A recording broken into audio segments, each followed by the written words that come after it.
What's up, y'all? It's your boy Gremlin back again at Clanime, where we talk, debate, and relate anything and everything anime. Yeah, I got a lot to talk about, and I've been planning a lot. I've been working behind the scenes. Y'all don't even know, but we got some things that are happening, and we're gonna do it right here. But we gotta do a recap on this tournament real quick, so let's get to it.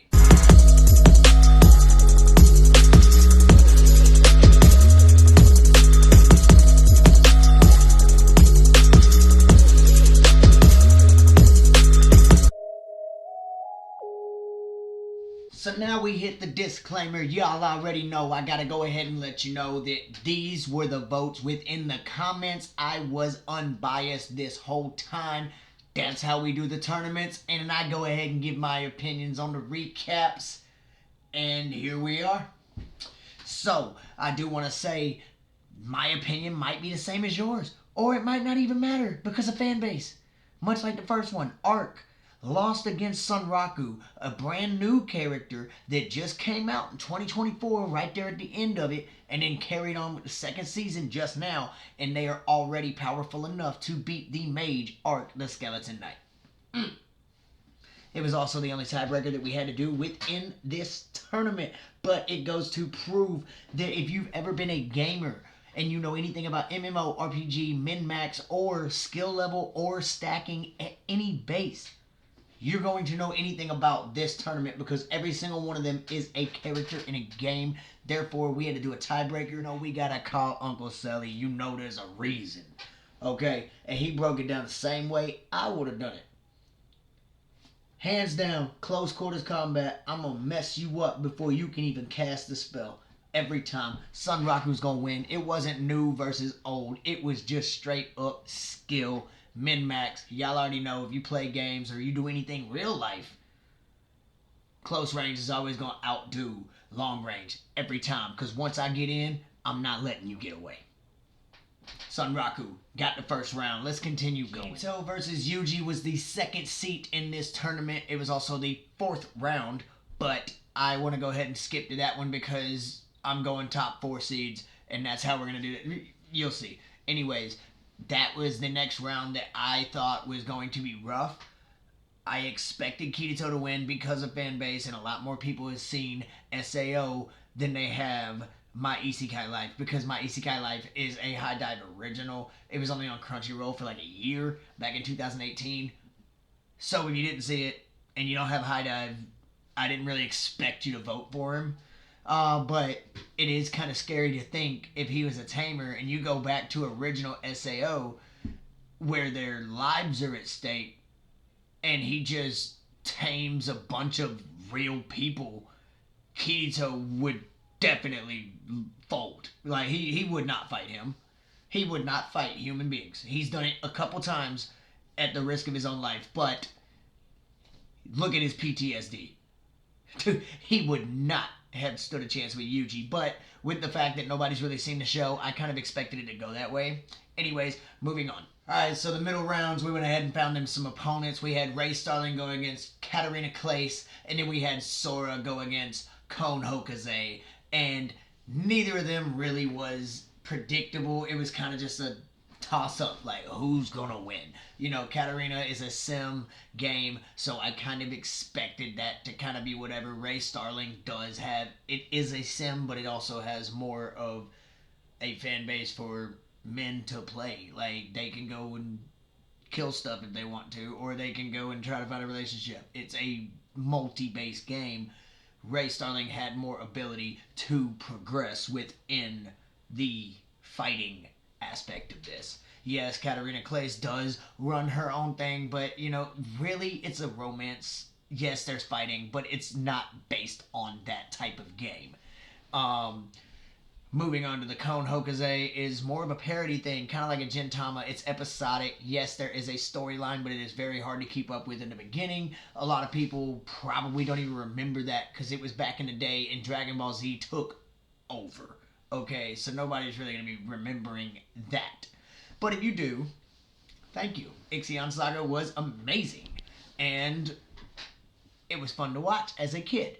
as far as this tournament, I didn't expect him to move that far either. Therefore, Sora, the strategist, took it over. Moving down into the lower half of the bracket, you can clearly tell there was no seating order. I tried, with clearly Ainz and then Shiro is obviously 1 and 3 from the rest of the tournament, because those are the original 4 video game Isekais, was Sword Art Online, Log Horizon, Overlord, and then I just put Shangri-La Frontier because of the hype it got for being the new video game Isekai of this year.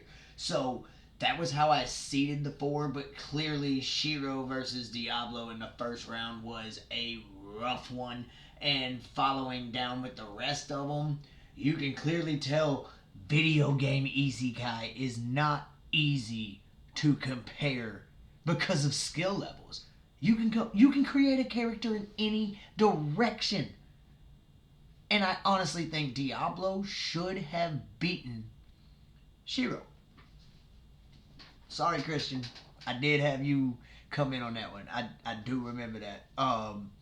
Shiro is a strategist, and yes, he would have seen Diablo coming from miles away. But I feel like Diablo is such a threat power-wise that he would have just blown Shiro away. Like, yes, Shiro, they're able to be reincarnated. Like, their lives aren't at stake. They're just stuck in a game.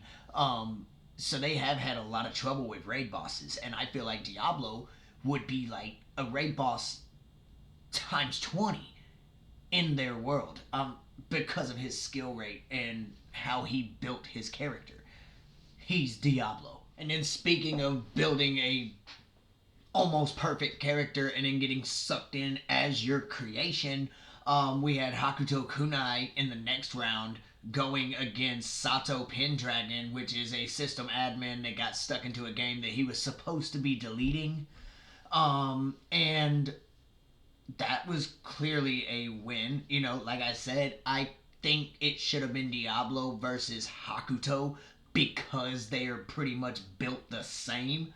But I do understand why Sato won. So I could have seen Sato versus Diablo and it still being the same outcome 2 times in a row.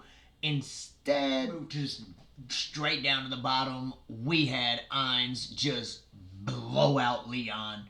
And I kind of expected that. Duh. It's a dating sim. I think I said this earlier. But I meant this guy. There's so many anime characters that I actually get confused. It happens, especially when you're running a tournament and everyone kind of has the same story of video games. But no, Leon is a mob character. So he's actually in a dating sim, but he is a NPC. And it's funny because he actually has played the game so much that he's memorized it, and now he's an NPC just messing the whole story up. But he doesn't really have any feats, so Overlord clearly is going to blast them out. 100%. And then Shin Kiritani taking down Riku Dola. I pretty much expected that one as well. Riku is obviously a good strategist. He is also from No Game No Life, but he is from No Game No Life Zero, the movie. And he could have been a force, but he was just in the one movie for just a little bit of time. Not much to get to know him. Shin Kiritani is from New Gate. It is a new anime. I fell in love with it when I watched it. He beat the game and got everyone released. Everyone was able to leave. And when he logged out, he got teleported 300 years into the future of the world he created when he beat the game. He tapped that. Like, I mean that in the nicest way possible, because Shin was like slicing battlefields in half and then just walking by. And then he would put on armor to show the lower skill levels so nobody knew that he was from 300 years ago with abilities no one can get anymore. He should have went further, but his opponent was on. Let's get to the quarterfinals. See, and then we get to stuff like this, and then this is where I gotta start getting paranoid and freaked out and everything else because you guys do it to me, and it just makes it look simple, like I was smart enough to predict the future. Sunraku beats Rei, Kirito beats Sora, Ainz beats Shin, and then we get Shiro beats a system admin.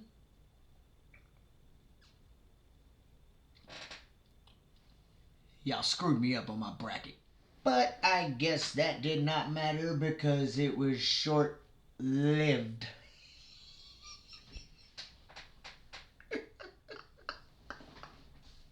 Like, how are you gonna get blasted in the semifinals? And in the other half of the bracket, you got Sunraku showing Kirito that Lucky Strike maxed out skill is better than hard work and survival in your whole first season. I don't know who allowed that to happen because Connor clearly told you exactly what was going on in the comments and that he earned it.